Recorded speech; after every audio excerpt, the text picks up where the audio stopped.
Hey everybody, Jesse from Rainey's Flies here. It is the fall of 2021, and of course, at this time of year, we launch all of our new products for the next season. And we have 92 new fly patterns, and we'd like to show you those on this video. We also have a new 2022 addendum. Make sure you get your hands on one of those that goes along with our master catalog and the other addenums from the previous years. So, without further ado, we're going to dive right in and talk about some of the cool features of some of these new patterns. Let's get right at it. The first pattern that you see down here is called the Mighty Morsel. The Mighty Morsel is a traditional mayfly. However, it has two new elements. We put a little foam pad on the back side of it, which aids in flotation and buoyancy, as well as a poly wing, so that's a good visibility. You can also see that, chartreuse in yellow and purple and such, you actually can see those. So the foam actually adds as a strike indicator as well. You can see the fly much in the water, but this is a nice small mayfly attractor pattern. Do it in Adams and purple. Those come in size 12 through 16, and then 14 and 16 on the PMD and the blue and olive color. From there, we come over to the next pattern here, the Mutiny Stonefly. Mutiny Stonefly uses our signature two bodies for the extended body tail, as well as you can see that we do it in salmon fly and golden. And of course the appropriate sizes 6 through 10 on the salmon fly, and then we go into the golden, which would be the 8s and the 10s there. From there we go to a caddis, the chain gang caddis. The chain gang caddis gets its name because the abdomen is bead chain, that metallic bead chain. And you can see pictured here, we offer the green color, but we also offer it in gold because those caddis worms are often green or tan. Due to the bead chain being on there, it adds that's the built-in weight to the fly. So this is a great caddis pupa pattern, and super sexy and looks great in the bin. From there, we go to the October mop. The October mop simulates or imitates the caddis worm stage of an October caddis. And as you can see, the caddis worms are very yellow to orange, and we put some nice spots on there and some other realistic features for legs and ice dub for a collar. So it adds a lot of sparkle and a lot of movement in the water. Hoppers, of course, we're never going to go anywhere without adding a few hoppers. This is the Hegan hopper. The Hegan hopper actually comes from the Hegan ant, which is another attractor pattern that we have. So this is the hopper version of the same fly. You can see it has a spiral abdomen of foam, and pretty much everything's made out of foam, and it also has a poly wing.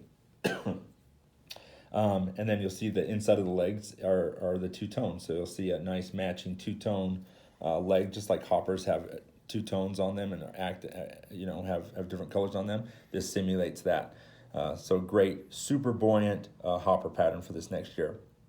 From there we go to a big Mormon cricket called the Mormon Battalion cricket. This cricket is very realistic. You can see it has the nice burgundy belly like the naturals do, as well as lots of foam and a big indicator to see this out on the water. Mormon crickets, of course, are prolific and come in certain years, but also don't pass this one up for a great bass bug. In fact, most of our Mormon crickets are fished year-round for bass as just a big, buoyant bass bug. From there, we're going to go into nymphs. Now, this year and the last couple of years, we've seen the Perdigon style of Euro nymph just take off like wildfire. And so we have come out with a variety of Euro nymphs, especially in the Perdigon style. The first thing we did is we have what we call the classic Perdigon. So this follows the classic Spanish version. We did it in black, rusty, and a purple. And of course, complementary hot spots to go along with that. Then we have from Tim Camisa, we have his stealth mode and sneak attack, both great darker patterns in the Perdigon style, but also have attractor spots on them, a pink or a rusty bronze color there. And then we go to Kurt Finlayson for his homegrown, his Freestone, and his Don Juan Perdigon series. So these are all tied in the classic Perdigon style, and two tones and an epoxied body for durability. They sink really fast and get down there. All of those do. And then, of course, we're going to add a couple of more Euro nymphs from Todd Hidmarsh. This is called the Trout Nom Nom, like it's good. And you can see it uses that sow scud dubbing, which is very prismatic and rainbow. Then it has a colored wire to stand out, and then of course a nice collar and colored up tungsten bead. So this is a great Euro nymph moving forward with some new fresh blood there. From those, we jump into kind of the stillwater category. This was kind of an accidental fly that was created, but it's called the Corona leech. It's both a chironomid and a leech, and it's great for stillwater. Of course, you could dead drift it in rivers or wherever you see chironomids and or leeches. But as this chironomid was taking shape and trying to come up with a design, the designer realized that if they left the tail a little bit long, it kind of simulated a variety of food sources, and therefore it became even more effective, so that whatever the mood the fish was in, you were matching it anyways. So this is the Corona leech. You see it just in that one size there. Next, we have the Corona midge. The Corona midge, you see the full size range here. You can see all the way from size 10 all the way down to size 14. The Corona leech is very realistic. It's got a nice slim abdomen with the barring, just like the naturals do. It also has wings coming out each side, and then of course the emerging wing coming out the top. And it also has this little tail out here that's the little UV in there for a little extra attraction. That's the Corona midge, great new chironomid pattern. From there, we're going to work our way back up here, and we've got the articulated dirt snake. The articulated dirt snake is kind of what you'd call a giant aquatic worm, like a salmon worm, but really, really large. It is articulate, it has 2 articulation points, or it's 3 segments, and you can see the 2 different hooks and a bead head to get it down. It uses that nice jelly fritz crystal chenille type material, so it has a nice feel to it, and it moves really great in the water, and when a fish grabs onto it, it feels a lot more natural in that respect. From there, we go to Wilson's roadkill crawfish. The roadkill crawfish is a great realistic crayfish pattern that has a variety of both synthetic and natural materials on it to give it that perfect profile, as well as a lot of dimension in this fly. You can see it even has a nice lighter belly with 2-tone, and then we got a lot of different colors there to give it a lot of dimension and make it irresistible to fish. From there, we're going to jump into streamers. So this is the killed over. This is 2 of the 4 colors. This is the rainbow, and this is the perch color. We also offer it in gray white and a brown trout that aren't shown here. But the killed over is a wounded bait fish. You can see it's on a 60-degree jig hook. Both hooks will ride point up, and this will just has extra weight on the bottom, so it just dives down and it undulates and articulates like that. And it's an articulated streamer, both ride hook point up. So it offers a weedless option for those wounded bait fish, but does stick closer to the surface. As we continue on with streamers, we go to Mason's Kingpin. You can see the full color range here of all the different colors we do in this. This has 4 different segments and a variety of articulation points. You can see it's tied on a variety of shanks, but does offer a rear hook that can be cut off if you want it, but in the middle body segment, there's an extra hook there just to help out with getting some of those tail biters. It has a craft fur head and a flash body, very similar to that game changer style of fly that undulates and moves like crazy in the water as it swims. And you can see all of the perfect colors here. We do it in a variety of bait fish colors and attractor colors and even warm water colors, so that we've got every fish captured there. Just this one size is available. From there, we go to some other articulated streamers. We've got the Usual Suspect right here. Usual Suspect is an articulated streamer that uses the fish skull helmet on there. Both hooks will ride hook point up, and it's got bunny on the tail, so it adds a lot of movement to the fly as well.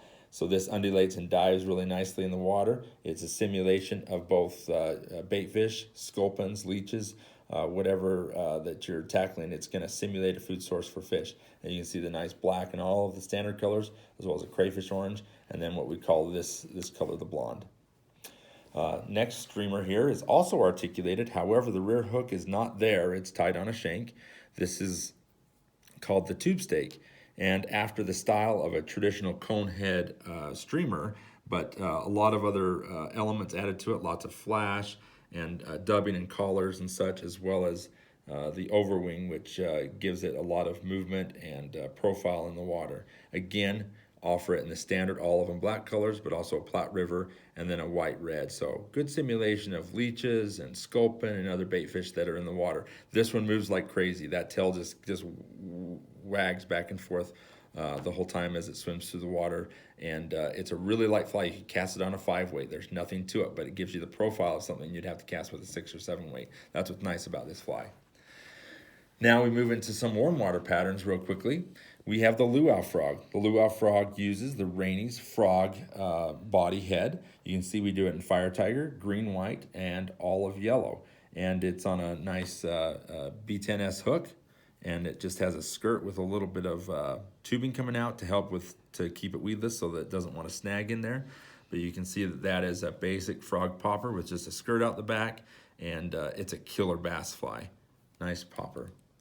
Then we go over to the yellow belly frog. Yellow belly frog comes in 3 different sizes. You can see the size 6 and the size 2 here. We offer it in one size in the middle, size 4 as well.